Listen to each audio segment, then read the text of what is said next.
Aku lek ngrungokne keluh kesah mbak-mbak TKW sing kurang beruntung ki jan ngesakne. Terkadang majikan iku lho yo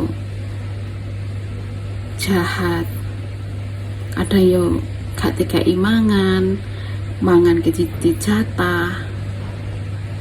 Aku ngerasakne maksudnya lek seandainya neng aku dewe ngono ki apa ya tertekan mbak-mbak ini, pasti tertekan mental dan pikiran.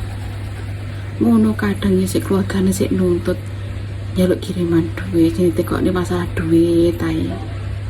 Ngono ki yo oke,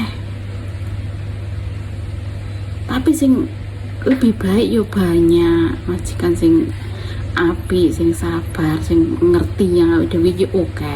Bukan semua ki jahat, tapi tergantung nasibnya awak.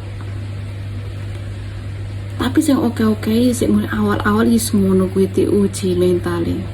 Dalam setahun, 2 tahun, 3 tahun kuwi. Sik dalam ujian.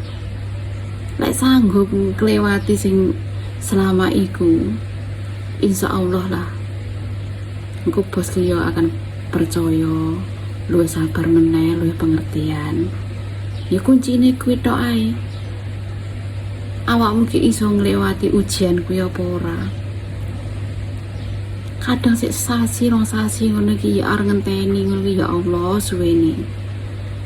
Aku cerita nih mbak sing kurang beruntung ki jan ngesakne apa nek kabeh ora iso oleh nggowo, ora oleh nyekel HP, ora oleh ngono-ngono kuwi. Zaman saiki sah bayangno piye perasaanmu ning awakmu dhewe iki.